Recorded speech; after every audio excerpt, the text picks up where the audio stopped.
It is Friday. We are back with another live episode of the Empty Netters Puckline News, brought to you by Snaps. Look at this hat, dude. Unbelievable. Oh, we're gonna get you one of these. So it's this hat snaps, but your ball marker snaps to the back rim right okay. here. So you just got it all the time. You can get a Caps one. You can get this one says ice is ready for us. They got a full NHL deal now. Pretty sick. Pretty sick. As you can see, we're joined by TJ Oshie live from DC, maybe Minnesota. Yeah, he doesn't know. I don't know. I've been everywhere. I wish that moment was live so much because Osh literally forgot where he was for a moment. Yeah, I get it. Hey, how was the golf tournament? It was good. It was good. The boss lady, honestly, I could not believe how good she hit the ball. That's so great, dude. That's so great. Where was she her? wasn't golf at all. She was hitting like 230 off the tee. Like straight. No, dude. All the other wives were like, "Does she play golf?" I'm like, "No, Literally not at all."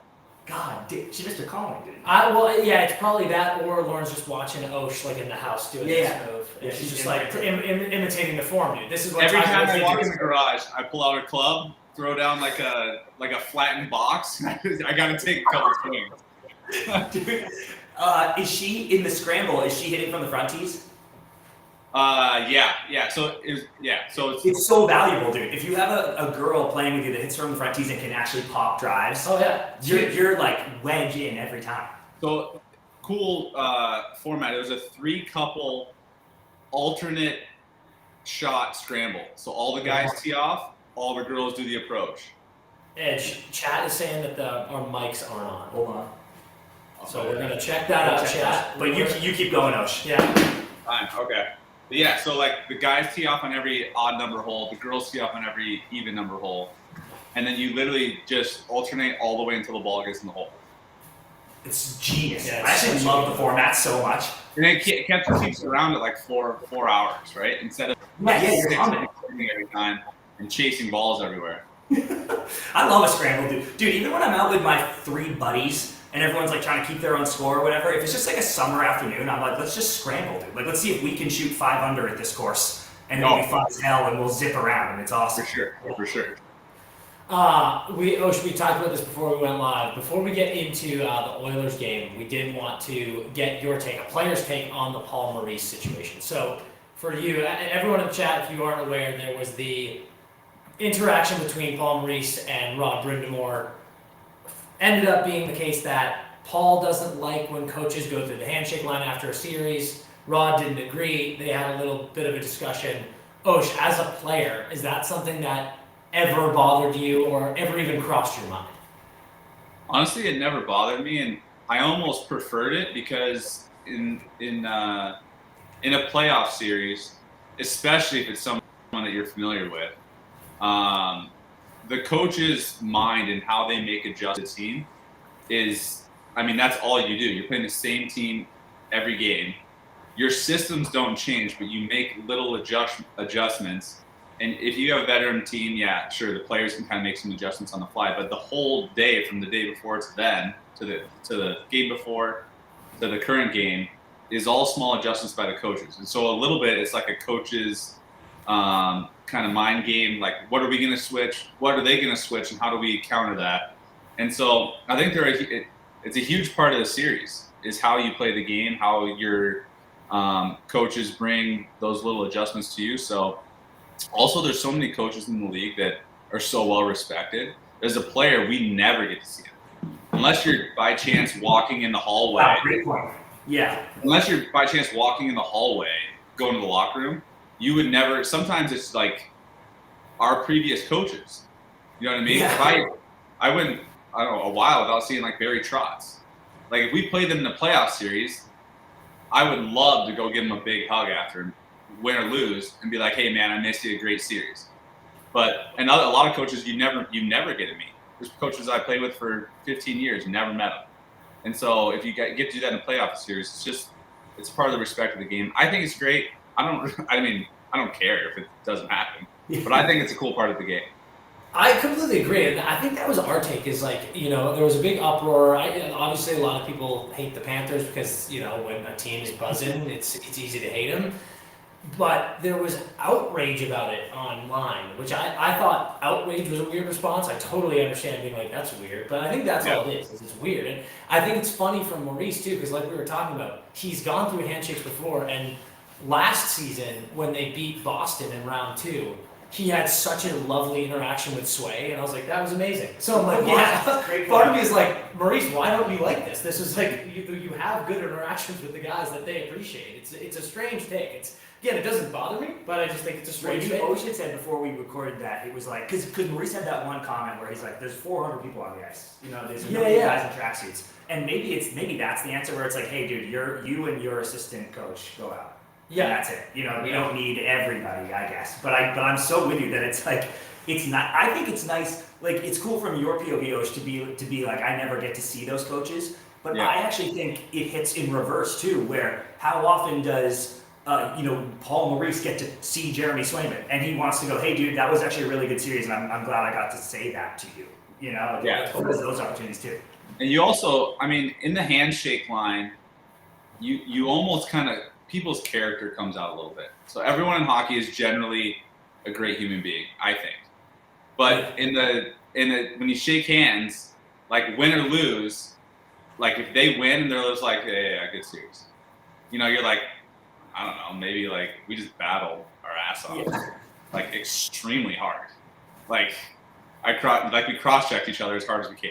Yeah, and the fact that you can't just be like, hey man, great series, great battle, you know, like maybe that says something about you, or vice versa. And you see that in a coach too, how you shake their hand, you know. Usually it's something easy, like, hey, loved your game, great series, best of luck next year, we'll see you next year, whatever it is. But dude, we saw that in round 1 with you guys, with Willie and Anderson. Like those two were trying to kill each other all series. Absolutely. But how great is that? Also, I don't know, he's won a lot of series here in a row. Maybe he's like, I'm done with, I just want to go back and start prepping the next series. I don't know. Yeah, so you win that much. Maybe you're like, I'm sick of it. Get the fuck out of here. I gotta get ready. You're not going to answer this, I already know, but is there anybody that you, in the handshake line, that you were like, that wasn't that chill after a playoff series? Yeah, actually, in the bubble, it wasn't in the bubble. I actually kind of lost my cool a little bit, but in the bubble, I think it was a mistake by me. But there was like 30 seconds left, and we're about to lose to who we played? Islanders. We're about to lose to the Islanders. Oh yeah. And like game's over, right? Maybe there might be less. Might have been like 15 seconds left. Like we're lost. The game's over. We're gonna lose. And someone on their bench like made just like a terrible cocky comment, like I don't even know what it was, like enjoy your golf game or something like that. Yeah. From the bench, right? And like you'd never in a million years say that like when the series is already over. Yeah, maybe like as the series is going, you want to get in someone's head, cool. And I turned around to the bench, and I just happened to lock eyes with Barzal, and I was like, are you kidding me? So we get in the line, and I shake his hand. I'm like, hey, basically, what the hell was that? And I kind of like grab his arm like a little tighter. Yeah. And I was like, that's so Bush League, and he's just like, what are you talking about? And so I think it clearly wasn't him, but I was like, you know what I'm talking about? I literally shoved him in the line. Dude, two hands.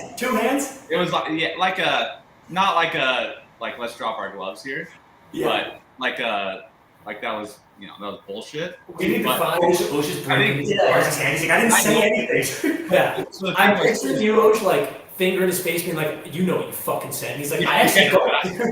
I mean, I was pretty upset, right? Because we had to go freaking to the bubble, and and we did all this stuff to go there. I wasn't allowed to go to Tahoe because you couldn't travel. Oh shit! And it just everything sucked. And I know him, and he's a great guy. And so I was like, how can you do that? You tricked me. But clearly, he was like. But it clearly wasn't him. Like it clearly was someone else. He was like, I don't know what you're talking about. It was my mistake. But that was the only time that. But yeah, there's I don't have a specific example. But there's some guys that like they won't even say anything. They'll just shake your hand and go by, which is fine. Whatever. Yeah, that is so funny. Okay, and then to pivot a little bit here, as a guy who won a Stanley Cup, we are what, 5 days? 5 days from game one. Yeah. What are these guys thinking right now? Like, what's going through their head? They just won the conference finals. They've got the cup prep. They've got media day, all this bullshit coming up. They got to get tickets for everyone they've ever met in their life. What's going through their minds? So the advantage for these two teams is they've already done it, right? And they did it last year. So except for the new guys on the team that have never been in this situation, everything's going to be routine. They're going to know what to expect. There's a lot of media. There's a lot of ticket requests. There's a lot of travel stuff. Usually the families aren't allowed to stay in our hotel. So then it's the team services guys. Like, this is probably the most fun and the hardest time of the year, because they're needing to get people new hotels. They need to get all this other stuff. It's a little it's a lot, but the first couple days it feels good because you feel like accomplished. You're there, a lot of attention, and then after two days, you're like, I just want to get to the game, and it doesn't stop once you get into town, because then all the media is at the rink.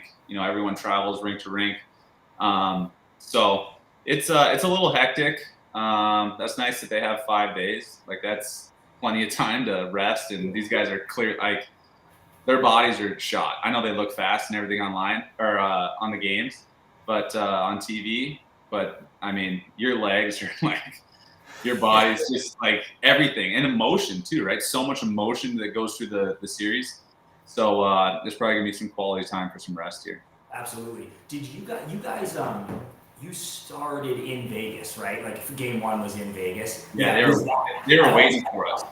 Yeah. I've always kind of thought it's nice to start huge series on the road, because there's a little bit, you don't have the crowd behind you, but there's almost a little less pressure if you lose that game, because you're like, whatever, like, we just need to split. Yeah. Do you agree with that, or would you rather just start game one? No, absolutely. And it's almost like, because when you start on the road, you're like, let's just get one.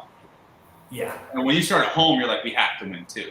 Yeah. So true. And so when you're starting on the road, it's almost easier. It's like, all right, go in there. There's less ticket requests. You get in the hotel together soon, so that bonding from like the series before immediately starts. At home, you go home. You have your kids. You have whatever. You have to drive into the rink. You're not on the bus. So I mean, road games in the playoffs are phenomenal. A lot of Mario Kart. Never gotten more sleep in my life. God, that's amazing. The summer camp element of road games in the show is so funny. It's just being like, dude, I sleep well. I get to hang with boys. It's fantastic. Absolutely love it. Road days. Dude, we were kind of, last time you were on the show earlier this week, we were talking about McDavid and just everything he does and how unbelievable it is. But I wanted to talk to both of you. I feel like for years now, it's been like 3 years, I feel like Barkov has been on that, like, he's so underrated, people don't appreciate it, and then slowly people have learned about it. I think he is somehow still underrated, because, like, this guy just feels like when you look at everything he does, from his play on the ice to his leadership, I think he's a top 5 guy in the league. And that pass he threw to Verhaeghe for the game-winning goal in their elimination game was just, to me, it was like, yep, that is a perfect example of how fucking good this guy is. And I feel like you get to play him a little bit more than you play a guy like McDavid being in the same conference. Yep. How fucking good is this guy? It's hard to describe. The closest thing that I get to is like prime time Kopitar, because I was in the West, and so I was there when they were winning all their cups. I was losing to them in playoffs, and they would go on to win.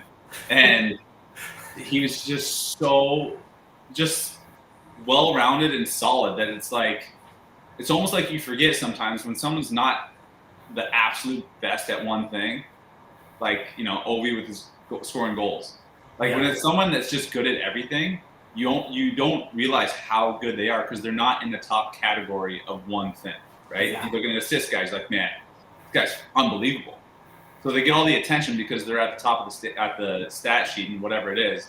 But when you got someone that's really good on faceoffs, really solid in D zone, never gets knocked off the puck, good goal scorer, got hands, skater, massive, like all of Yeah, it. he's there. He's got a full package, and so he's so good.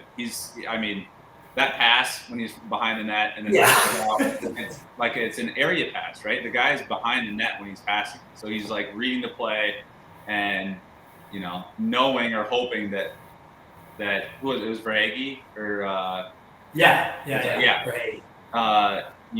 That you hope that he's on the same wavelength and he's thinking the same thing, and clearly he did and tucked it upstairs. So yeah, absolutely incredible, dude. And the Kopi comp it's like, to me, it's like Bergeron, Kopi, Barkov. Like we've had three. Obviously all of them playing at the same time for a little bit, but it's just like, Jesus Christ, those guys are so insane, and Barkov is just mental. Yeah, absolutely. Osh, we know you got to run, so I just want to leave you with this. A lot of people in the chat saying that you looked incredible on ESPN, which we agree. So can you just tell everyone a little bit about that experience? Thank you. Yeah, it was wild. I hope you couldn't tell, but my leg was shaking so bad. And we're on stools, right? And so your legs are up, just like a high, whatever, desk chair, and there's like a place to put your feet. And they want you like high up. And so your top of my like quads were like on the desk. And my leg was shaking so bad that it was shaking my whole body. So I had to dangle my left leg off of the chair because then it could just shake on its own down in the corner. I can't tell you, like that's the most nervous I've been since my first round of Tahoe in Tahoe, American Century. 100%. Those are maybe the only two times in my life that I've been that nervous. So it was an amazing experience. All the guys on the show made me feel really comfortable, even though I was really nervous. And the producers were great. ESPN. It was completely first class. And it was fun. It was super fun. Hell yeah, man! I think people actually did notice. It was for a little while. It was trending on Twitter that people thought there was an earthquake going through the studio.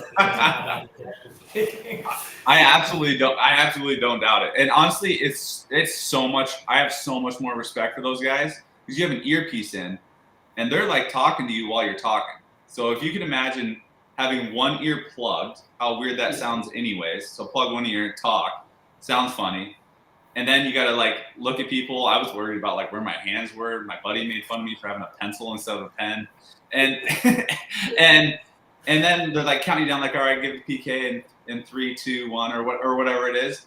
Like that's so hard to do. And it looks like everyone makes it look easy on TV. So it was a cool experience, man. So fun, a lot harder than I thought. ESPN's phenomenal. It's true. The first time we did something for NHL Network, we had those earpieces in, and you kind of forget about it. And I remember like saying something, like kicking it to someone, and then something came in my head, and I was like, "Did I become schizophrenic overnight? Like, what the fuck is?" And then you're like, "Oh yeah, it's someone telling me to do something." It's multitasking. It's hard, but you crushed it, man. It was awesome. Yeah, it's so hard. My very first one, I was breaking down a play, and I didn't know. It was the first time I put the earpiece on, and so I didn't know that. Like I'm listening to like the play in my ear while I'm talking. Oh damn. And I was still talking and the play ended, so my ear went silent. And I was like, I kind of like stopped and I was like, am I cut off? Like did they? I don't know. You shut down. I don't know. And then like PK and Mesh was just like staring at me like, yeah, what? And I'm like, I don't even know what I said. I think I said close out the series. That's how I ended it, and it was game 4. They couldn't close out the series. It was impossible. They're like, what are you talking about, dude? God, that's so funny. Well, dude, everybody loved you. I don't know if you can see the chat on yours, but they're going crazy, dude. Mandy, OG Mandy says his takes are crazy good, and he's articulate and entertaining. So that's high praise. I appreciate that. Thank you. That's awesome, dude. And bro, you were dressing, man. Yeah, great. I was not expecting that. That was incredible. So I picked that suit up at Suit Supply like the day before. And I've never been like a nice suit guy. Like, a lot of guys like to, have like the checks, all this stuff. Was that suit off the rack? Yeah, they just had to cut the pants a little shorter. That was off the rack. Unbelievable. Incredible. Unbelievable. That looked tailored. It looked specific. Like that. Oh, no. That was a good eye. And the shirt still had the fold lines in it, and I'm trying to. You ever try to get the fold lines out with an iron, and like you just can't? I couldn't do it. I couldn't do it. So I'm like, I tried to stay buttoned up. I'm like, as long as you can't see this line here, then I'm good. My hair, I did my hair like 3-4 hours before, and so I don't know. It was almost better. There was a little chaotic for me because then once I settled down, it just. What time to think about it? It gets in your head, You just get out there. Kind of get in there. Luckily, that was the only one though, because it got chopped off yesterday, but without my permission. Thank God that you went on ESPN before the chop, because we needed the flow on TV. Yeah. Dude, we don't want to hold you up anymore if you've got to run, but thanks for popping on. Love See you you again soon. And Thanks. Enjoy your Friday, brother. Appreciate it, boys. Have a good weekend, chat. Sorry I haven't been in the first periods. Miss you. Maybe game 1? Yeah, maybe game 1. I like that. Definitely game 1. I'm planning on game 1. I'll be there. Awesome. Beauty. All right, see you guys. All right, guys. See you guys. Wow. I don't know how to do this. Unbelievable stuff. Unbelievable. That was stuff. actually some great content. Oh yeah. I mean, some really good insights from the handshake lines. That was amazing. It always is. I'm so glad we asked about the handshake line. That was my biggest thing. Is like I felt like I didn't want to sewer Maurice because I don't care. Yeah. Like I said, my take on Twitter was like I don't care. I don't get why people are getting so worked up about it. It's not that big of a deal. If you don't agree with it, you don't agree with it, and I totally understand it. But there's no reason to get pissed. Yep. And I think I was like, I think where he's trying to come from is a level of respect of like, this is for the players. But my whole take was like, I think the players want that. Like, it's like, man, before we washed out, I always loved it if I lost or won a game, going through the handshake lane when a coach was like, hey, great fucking game. Dude, you know my reinforcer. I was like, that was one of that. I think about that moment all the time. I sure did. That's amazing. Do we want to bring Wish in? Oh, yeah, we do. All right, we've got our boy Wish popping in right now. There he is. Look at that. Hey, let me get straight here. I'm wearing my Cleveland Pierogies hat. The Cleveland Pierogies, the Cleveland Monsters of the AHL became the Cleveland Pierogies and had alternate jerseys and everything. It was earlier this year for Cleveland Pierogies Hockey Club night. It was Pucks and Pierogies night. They had sent me the hat while I was on the road for the playoffs, and I wanted to give them a shout out by wearing my lid. The problem is the logo is supposed to be like a pierogiized C, but I don't think that they really thought it through because it does look like a cheesy poof. So I mean that's fine though. It's the thought that counts. Anyone who puts love, as a Ukrainian, anyone who puts love on pierogies, I'm going to give love back, even if it looks like a cheesy poof. It's a sick hat. I don't think I've ever seen you in a hat. That was the biggest reaction for me. It's like, it looks great. You look great in it. It's fantastic. So I normally rock the big updo. Slather a bunch of gel in there, a little bit of color here and there. But when I'm doing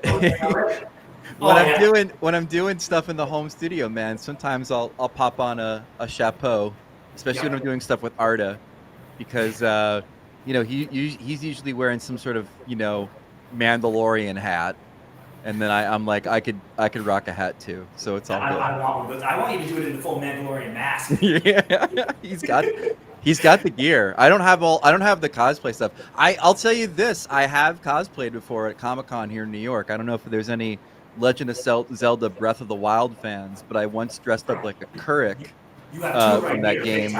I had a leaf mask, and it was really cool. That was the only time I ever cosplayed for Comic-Con.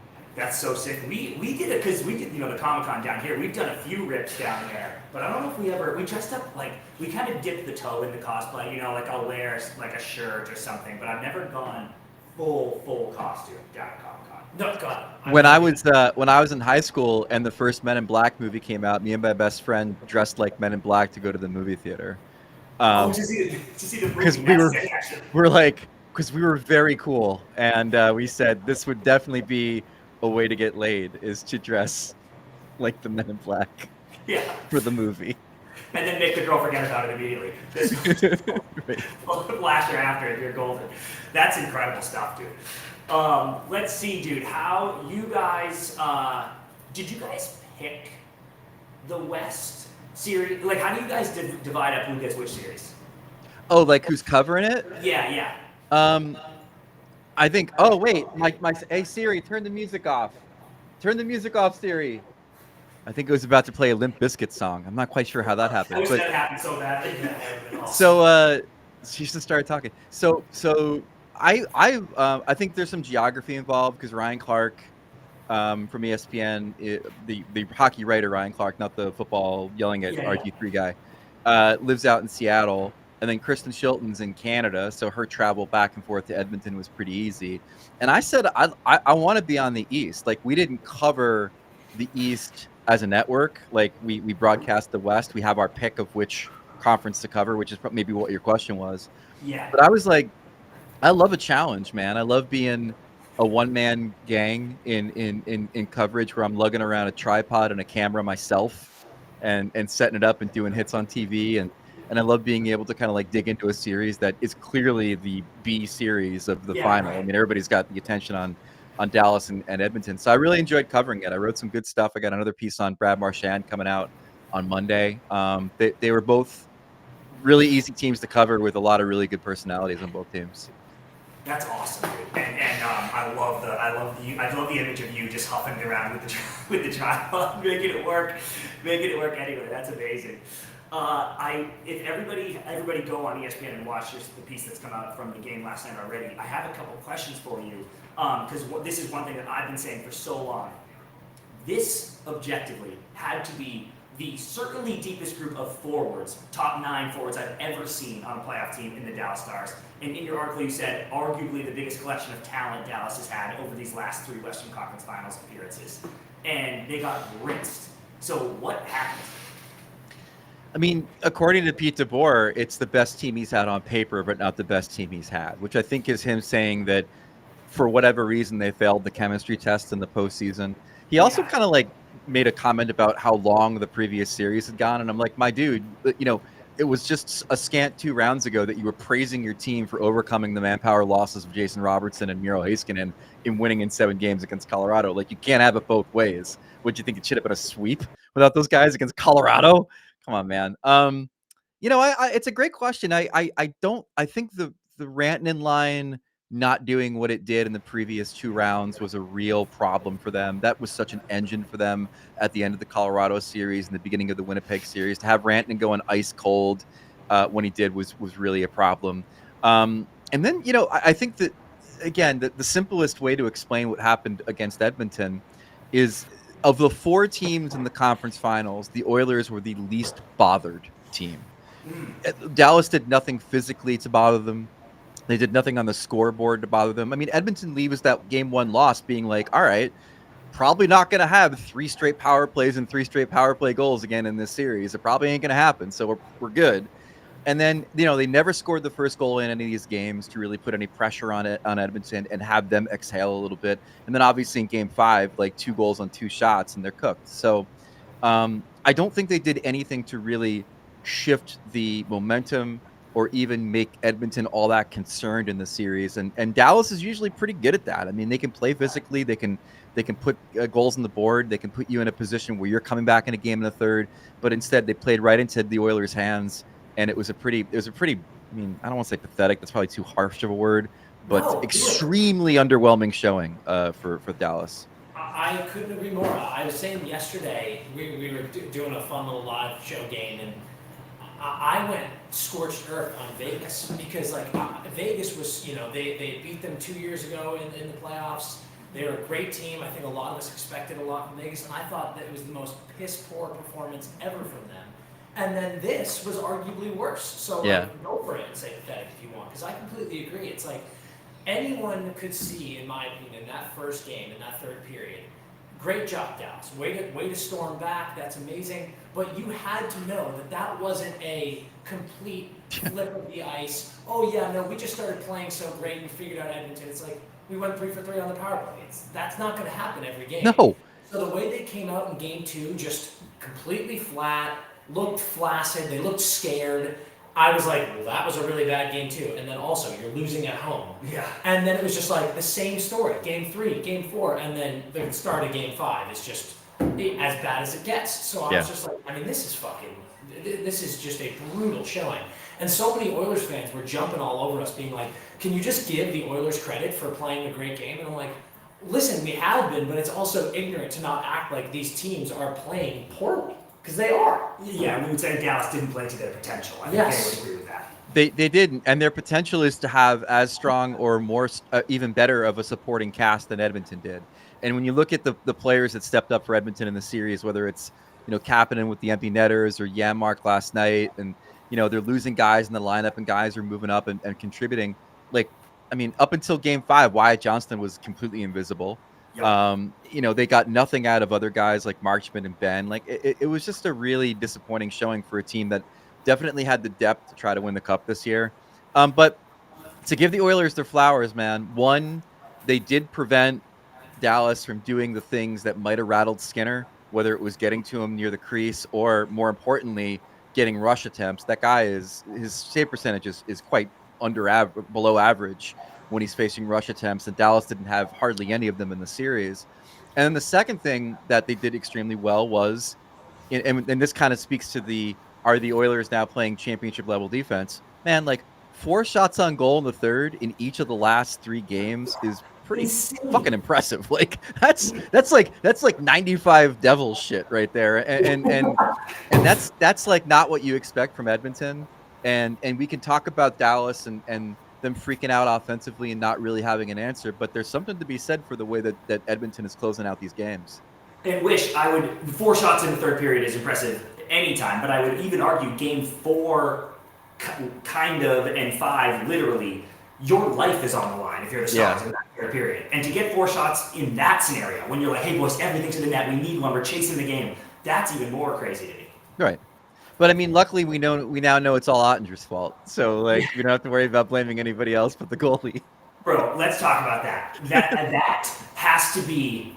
Dan said we were live during the first period, so I was like, it took me so out of the moment because I was so flabbergasted. That was the most psychotic panic move I've ever seen in my life. And wish if they had been like flubbed wrist shots from the blue line, no screen that he let in, like, okay, maybe. It was literally a power play where you broke down and Corey Perry's nude in front of the net, and then a full clear-on breakaway. Yeah. That's what you give up to start game 5 and you yank your all-star goalie.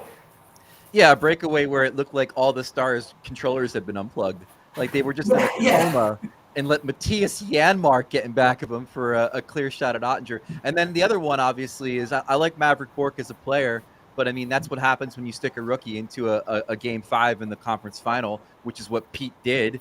And then he takes the high sticking penalty a minute 47 into the game to put McDavid on the power play, hoping and praying you're not going to get down again in the game. And guess what? So, I mean, like, it was a panic move. If he really wanted to give a jolt to the system of this team, it probably needed to be something in the lineup before the game, like scratching Jamie Benn or some shit. Like, there's ways to, like, wake them up if you're looking to wake them up that don't involve you pulling a demonstrably better goaltender than your backup out of the game after 2 goals.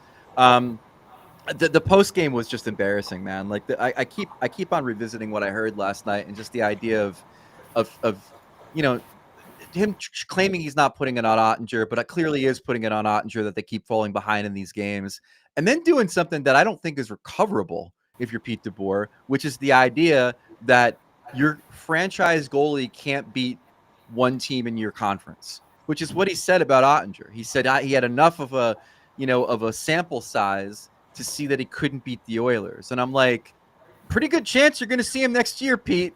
Like, pretty good chance you're going to see the Oilers again. And you just went on the record to say your goalie can't beat him.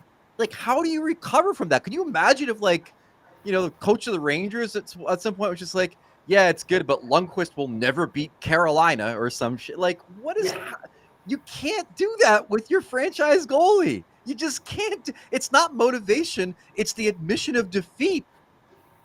Especially at a position that is so mental, right? Like, they have all the players to do that to. And I will never know, but I was like, I almost thought Otter said something in that timeout because he goes back to the goal. Like, you know, he comes in there, they do their timeout, and then he starts skating back to the goal as if, like, I'm playing still. And then he gets yanked. Doesn't even shake DeSmith's hand. He's so pissed to the point that I was like, did he say something in the timeout being like, we're dead, boys? And then DeBoer's like, get the fuck out if that's how you think. That's the only excuse. Otherwise, it was a temper tantrum for no fucking reason. I'm so glad you brought up your tweet because I saw that before we started recording and I was like, I want to talk about this so badly because that is such a good point. Like you have just told the enemy your biggest mental weakness, which and you're right. Like you are going to see them again most likely. And I was thinking this is it for DeBoer in Dallas after that yank. And then after those comments, I'm like, you've got to be shitting me. If I'm a player on that team and you're asking me to go out there and stand in front of Otter, who is an amazing goaltender, after saying that shit, like I would have something to say. If you're Jamie Benn and you don't, before next season, go up to DeBoer and be like, that was fucking insane. Like you have to address that because that is not what the team needs. It's not what Otter needs. There were a lot of overreactions on Twitter of people being like, I would demand a trade if I were Otter. And the sleeping on it, I'm kind of like, listen, it's not that crazy because that's just that lack of respect and confidence in your all-star level goalie. It just felt like such a petulant comment. It's like, oh, you got dicked down by the Oilers again, and now you're an adult man, you're a coach in the NHL, and you're essentially blame it on your goalie. That's They might have won that game if he stayed in. Like, there was an. I gotta tell, somebody put in my feed Ottinger for Swayman, and I'm like, oh, that is like a Stephen A. Smith first take level take right there. That is an incredible take on that idea. I saw that a few times too. It was just incredible. Like just an easy swap for swap. It's dumb. You know, Pete was talking like a guy that thought maybe he was going to be fired last night. I think he didn't go scorched earth, but he was saying some things that were really incendiary about this group. Ben was asked about pulling Ottinger, and he kind of just said it's not my call and didn't really elaborate beyond that. And I don't think he was particularly happy about it. But the idea that you are down 2-0 in a game, and the best response is to make you start worrying about your goaltending even more than you probably are, which is what happens when you replace Jake Ottinger with Casey DeSmith, is insane. It's counterintuitive to what you need to be doing at that point in the game, which is concentrating completely on the offensive end. But now all of a sudden you're like, all right, well, the guy that we depend on isn't even in the game anymore. So now maybe we got to like not jump the puck and leave the zone. Maybe we got to take care of our defensive end a little bit more than we even want to. If that's a game 5 and it's 2-2 in the series, maybe I could hear this because you're like, I don't know, just we needed to spark that game or something. But facing elimination, pulling out the best player on your team is so wild. Yeah. And Wish, how about Ray having to sit right next to him like Otter? And he's like, Jake Ottinger's been pulled and he's upset. And that was so savage. I was like, Jesus Christ, move the guy. Like, right? It's just like, he gave up 2 goals on 2 shots, but Jake, not your fault. Just want to let you know in case you're an earshot of this, not your fault. Anyways, it's just like, I felt so bad for everybody involved. That was a good impression, dude. That was a fantastic I got some good impressions. That was a good impression. Mostly they are unleashed in the press box to my friends in the media, but you get my Ray. You get my Ray on this one. You also put in your article, Wish, that, and you just brought it up, that what the Stars do with DeBoer will be fascinating. And none of us here are rooting for anyone to ever lose their jobs. But from my POV, I can't even believe he got home last night still employed.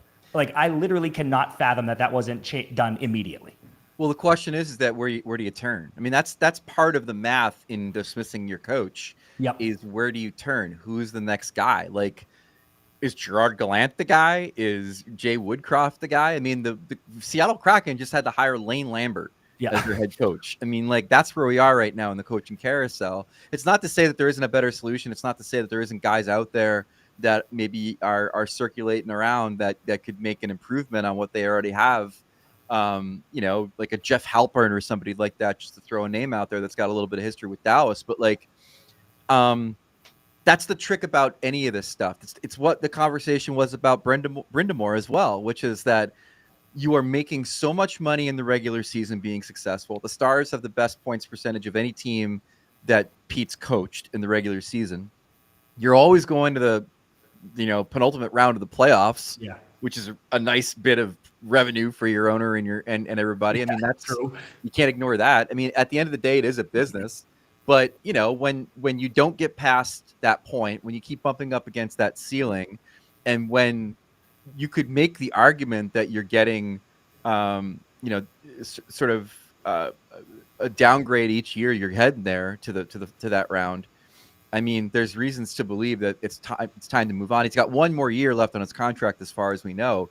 But again, boys, the real issue is, who are you hiring? Who's the guy you're bringing in? But I got to take. I want to hear the torts. take. Don't say torts. Well, if No, you it's not, say, it's not, okay, it's not, I was it's like, not. don't even fucking it's say not. torts. All right, what is it? It's this, dude.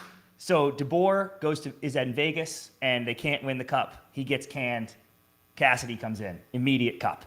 Cassidy's also about to get canned in Vegas, I think, because he's gone too far. They're not hearing him in the room anymore. So Dallas does the same thing. They go, oh, we'll just fire DeBoer for Cassidy again, win an immediate cup. Cassidy we fired in Dallas 3 years from now, but they will finally get over the hump.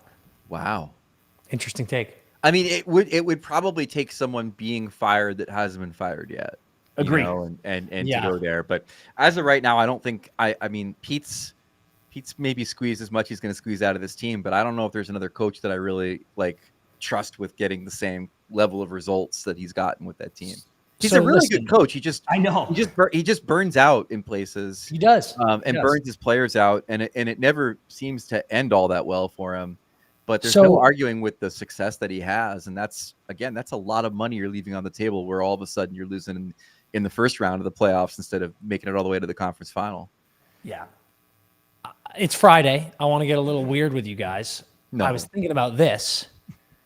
We got trades in the NHL. Why don't we consider the possibility of coaching trades? Okay. We're looking at a team in the West who has lost 3 straight Western Conference Finals, who can't get over the hump. We got a team in the East who's got a similar issue. Okay. What if we do a DeBoer, Rod the Bod swap? Wow. Just trade them, see if they can get over the hump, little new blood, get some new guys. I don't know. Maybe. I love it. Just give it a shot. But Logan Stankoven running through the streets of Raleigh right now, screaming, "No! like stop! No! Shut up, Dan! Shut up, Dan!" I just escaped it. That Don't is bring so it back funny, on dude. me." But it is. I like what you say about the element of who's out there, who are you going to go get. But part of me is like, listen, not being reactionary. You have to fire him, and I hate this part of all of our jobs. Is like talking about guys getting fired. That sucks. It's someone's livelihood. It's their job. You don't want to talk about someone getting fired. But realistically, when you look at the Stars, when you look at those comments, I just don't see a world where you don't move on. And it's similar in the Boston situation. It looks like we might get a Marco Sturm hiring. I want more of that, more fresh blood. Like, let's get some younger guys in the league who Call Mike Madonna, dude. Where's he at? Seriously, it's like, but honestly, it's like there are guys who are coaching in the AHL level. There are guys coaching overseas who have great track records, who are good coaches. I understand that if you're a team like Dallas, you're in a compete now, right? Like this team thinks that they could have won a cup or at least fought for a cup. You don't necessarily want to hire a super inexperienced coach where you're like, they don't know how to coach in the playoffs. That's a disaster. I get that. But at the same time, it's like, yeah, what are you going to do? Just hire another one of these guys? Like, are you going to hire a Woodcroft who couldn't get it done in the playoffs? Yeah, true. So it's just like new blood. Fuck it. Like, give me a break. Give it a shot. I don't know. It's like you see, Bednar comes in and does really well. Carbs is doing really well. I want more of these young guys who are getting first shots because I think it's good for the league. Yeah, I mean, and you just named 2 guys that had success at the AHL level that then became, NHL head coaches. I think in Carb's case, he was also an assistant before he became the head coach of the Capitals as well, which I don't think Bednar was before he was hired. So there's a ton of different ways to look at it and a ton of different directions you can go. But ultimately, there's always going to be hesitation because, like I said, I mean, if you plug and play with DeBoer next year, you're making the playoffs, you're probably winning at least a round, and it's hard to give that up. Yeah, correct. Even if you don't necessarily.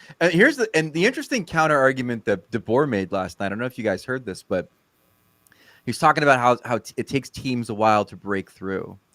And he brought up specifically the Washington Capitals, who lost in the second round for 3 consecutive seasons before finally getting past Pittsburgh and winning the Cup. And it was interesting that he bought that up, because if we were to believe that he has one more year left on his contract, he's like, don't fire your boy. I'm Barry Trotz, baby. I'm going to figure this thing out in year 4.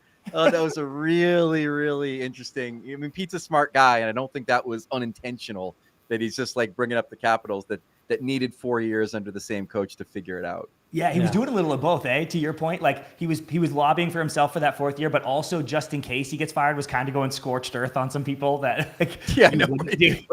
He's like, I'm playing both. All right, he's like, I would love to coach these guys next year, but also fuck these guys. Like, it's a bit of a dichotomy. But the thing is, though, if we're talking about Pete coming back, and like under what conditions could he come back?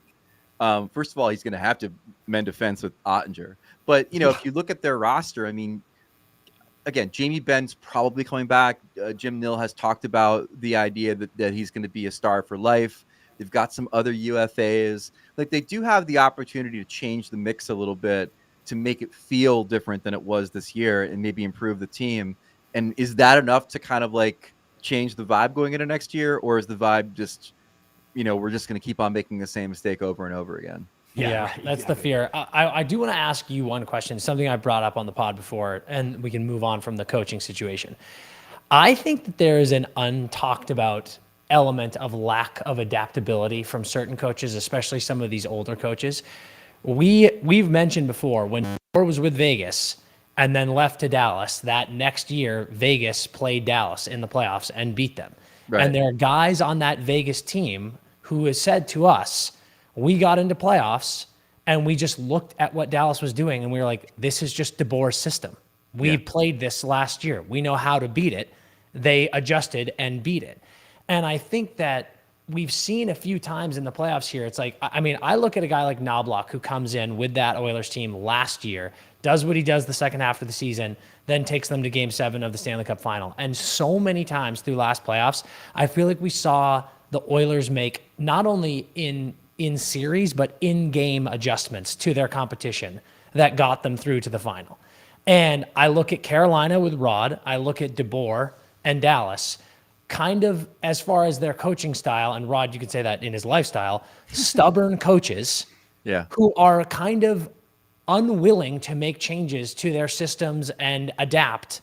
And we're seeing, it's like, yes, when you have a really talented roster like Dallas clearly has, like Carolina clearly has, you're going to win a few series.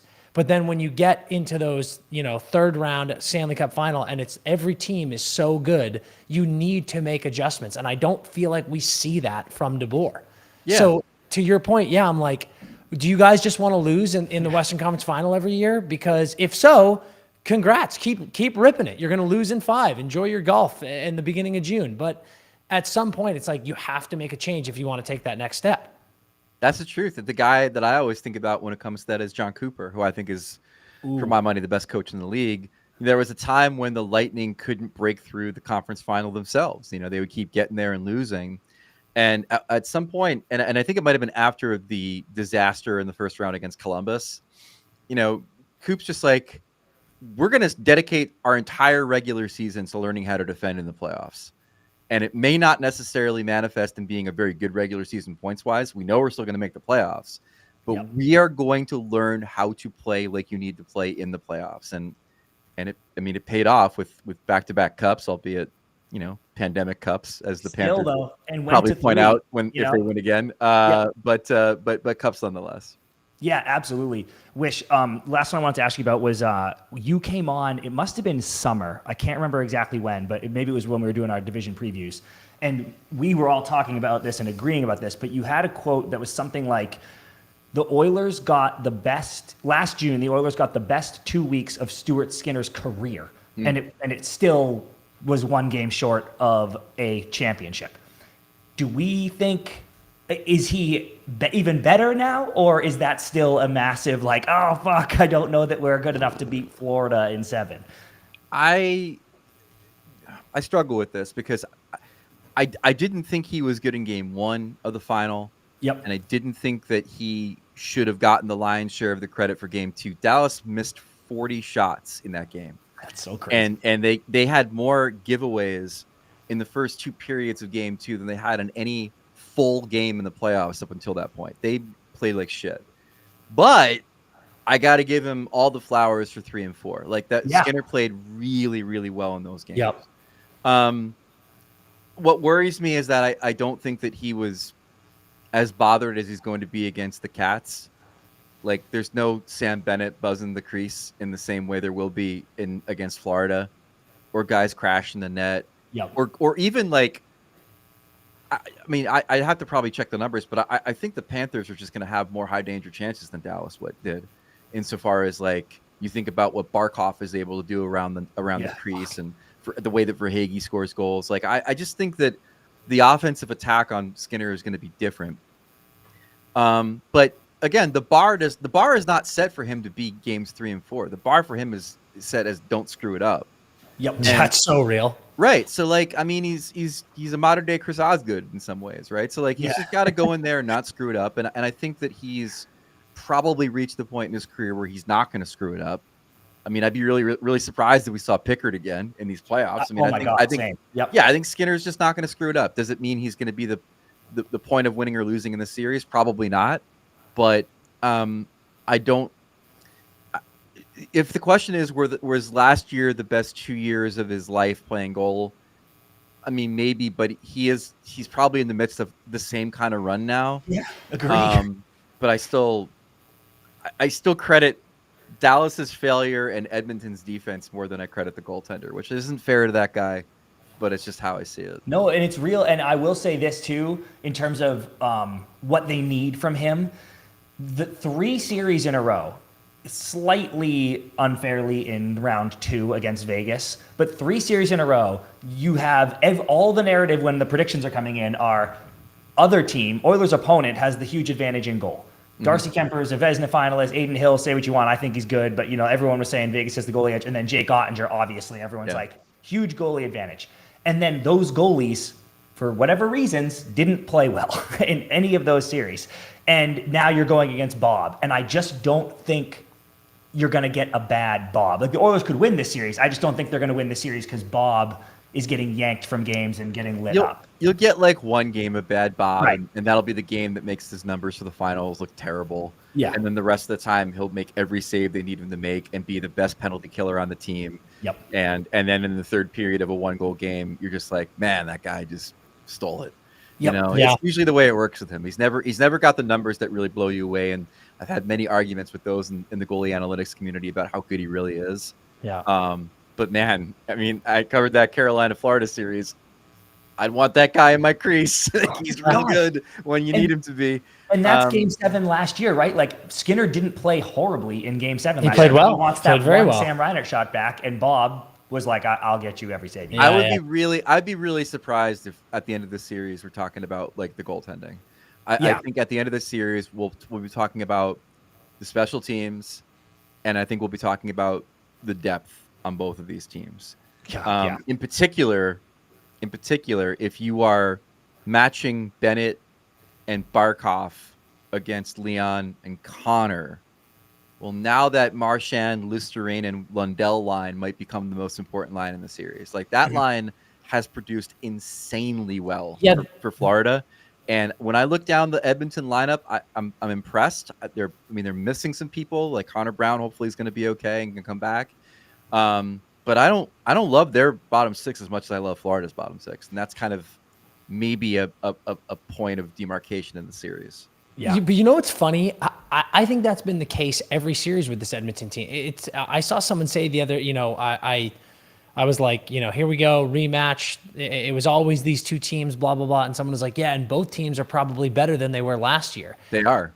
And I think they are, but when I look at Edmonton, I'm like, how? Like, I've been saying this every series. Like, yes, they have maybe the two best players in the world.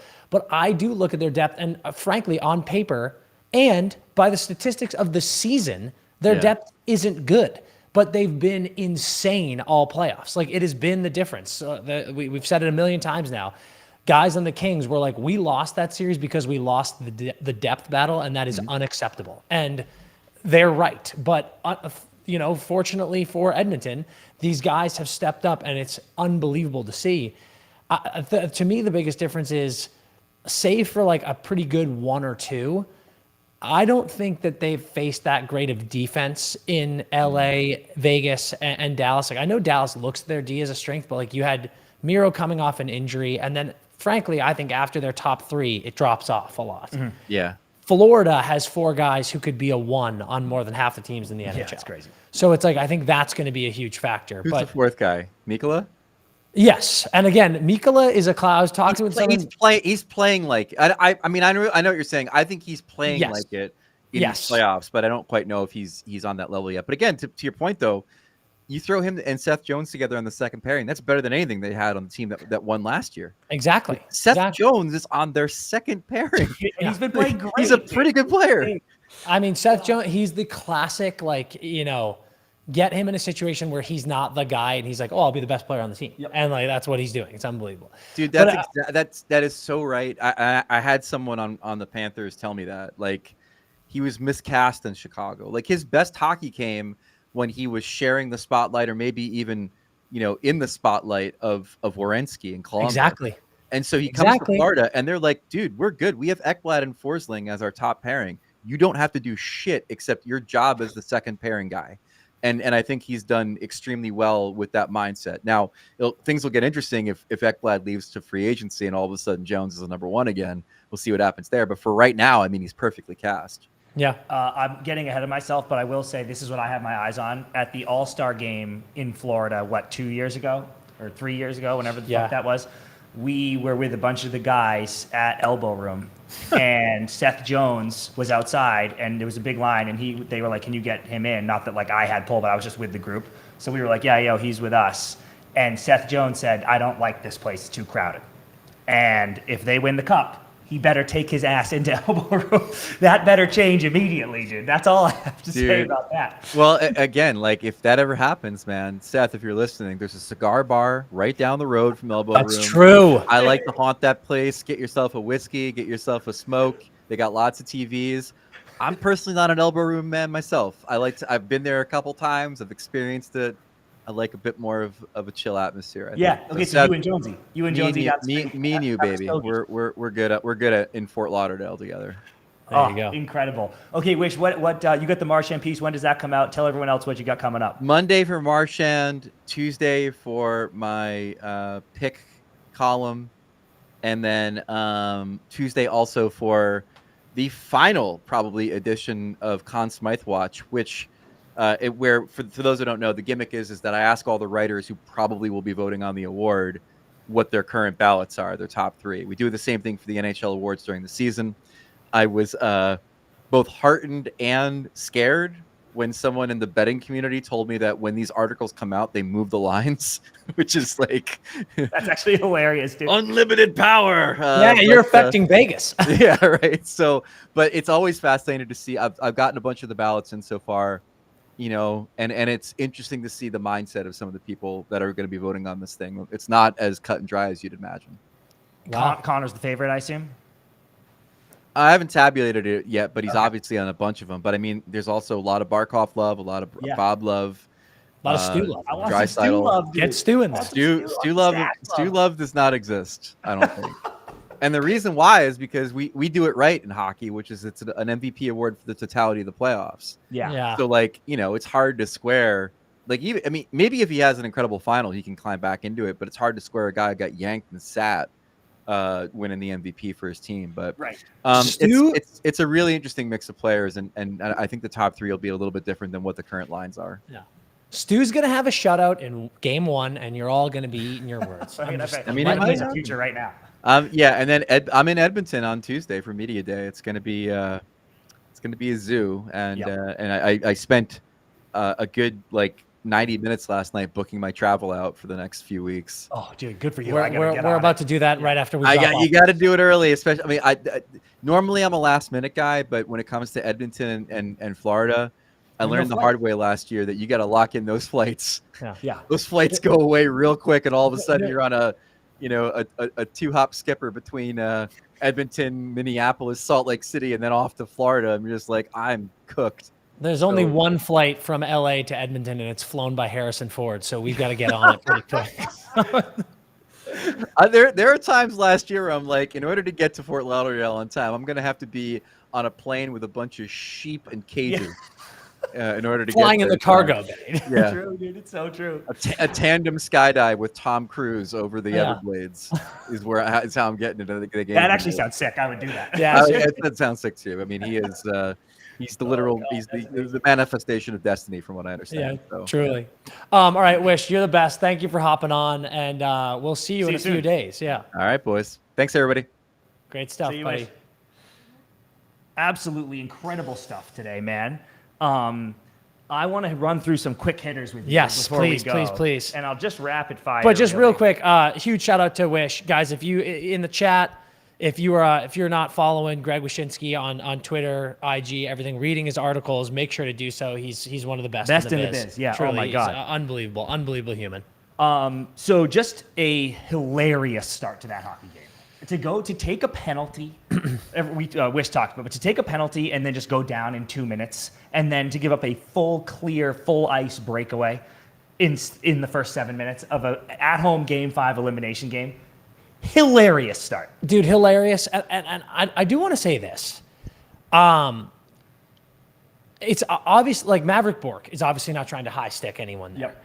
But if you're Dallas and you have had the start to literally every game in this series, literally every single one, and your fans are bitching about calls, your coach is bitching about calls, you've just got to start that game and make sure you don't take a stupid penalty. Yeah. And again, Maverick Bork, amazing player, but like that is a flailing one-handed stick that you're trying to up over it around a guy. Like, you can't be doing that, pal.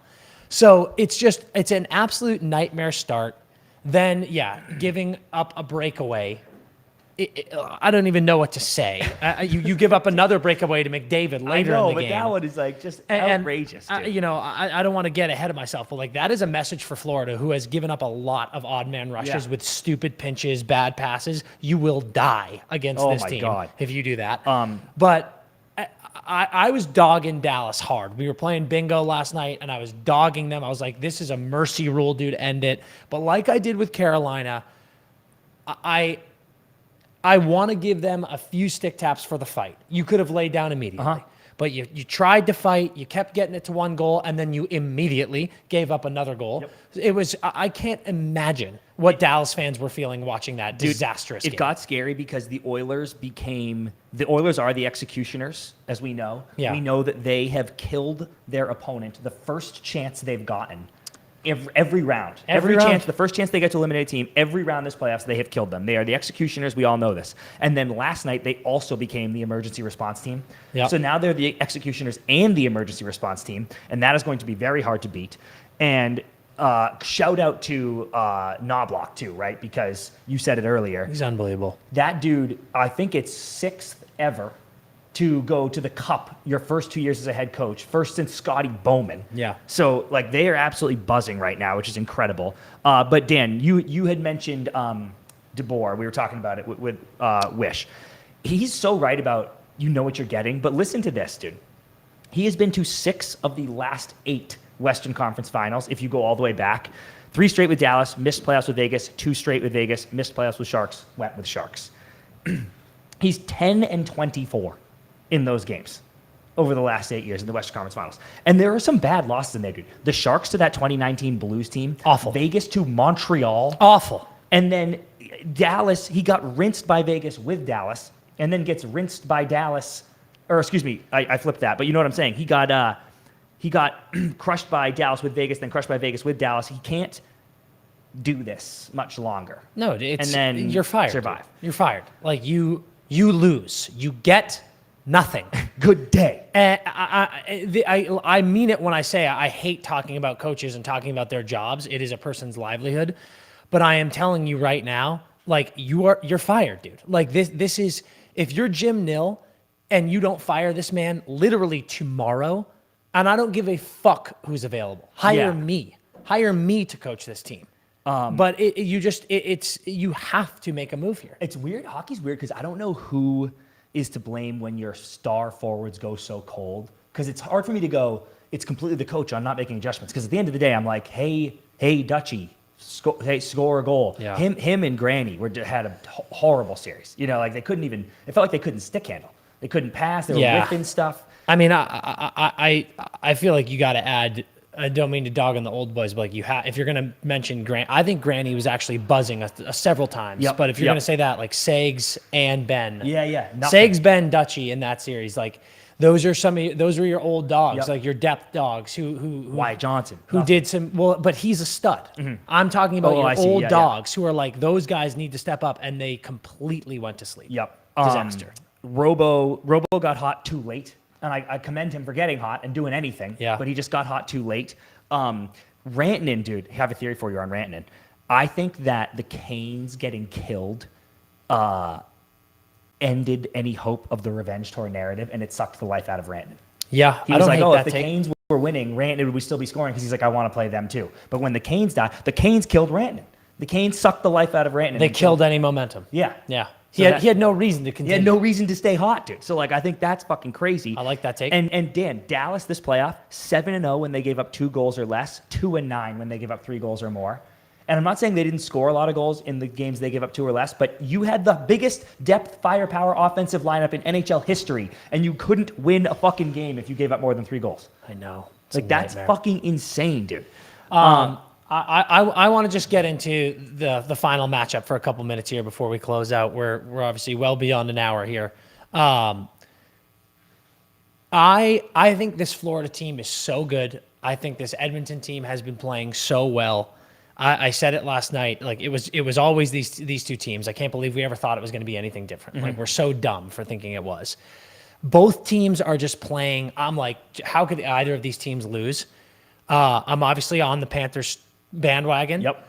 But I do look at Edmonton and I look at how calm Connor feels. They do have, Florida last year was like, we went last year and we lost. We've learned some stuff. Yeah. Well, Edmonton has that factor now too. And I think that's a bit rattling if you're Florida. Like I know a lot of Florida fans are very cocky. They're not cocky. They're very confident. They're pretty unbothered by this matchup. But I'll tell you what, man, every single round this year, Edmonton gets in and the other team is unbothered. They're like, fucking Edmonton, they've got 2 players. Fuck this team. Yeah. We're going to get in Stu Skinner's grill. Skinner has a shutout in like every fucking series. And I'm like, dude, you lose. You eventually just lose to this team. So I think that this series, if you are a confident Florida fan, I think you are in for a very rude awakening. And I'm not saying you're going to lose, but I'm saying like, I think this is going to be a fucking battle. Yep, we will do our full prediction on the pod for Tuesday morning. But McDavid is so good. You're right.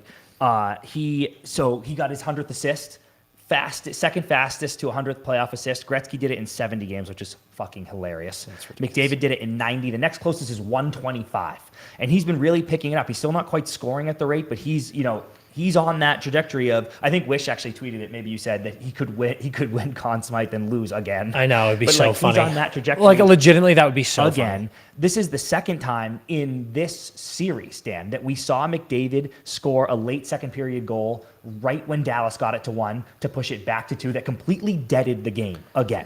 Well, that was what I was about to say. Connor doesn't need to score. He's never been a scorer.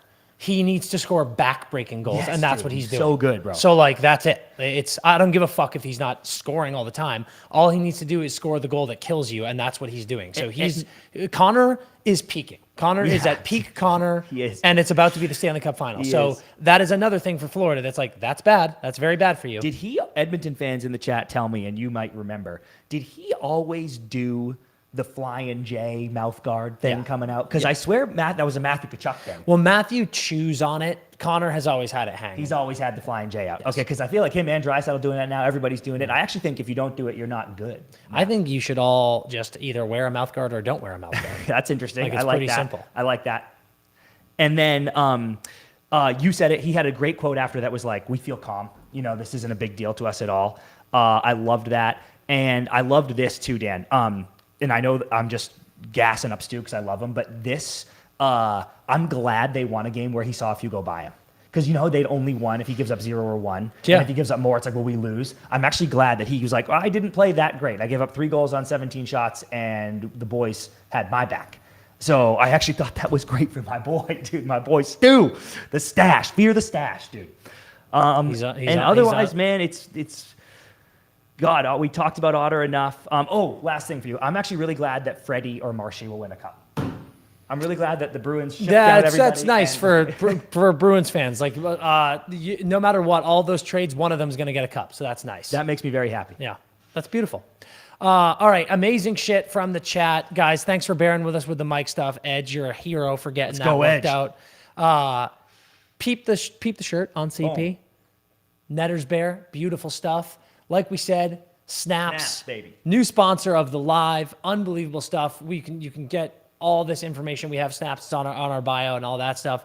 Check out our merch on the screen right now. We've got the Lake House crew.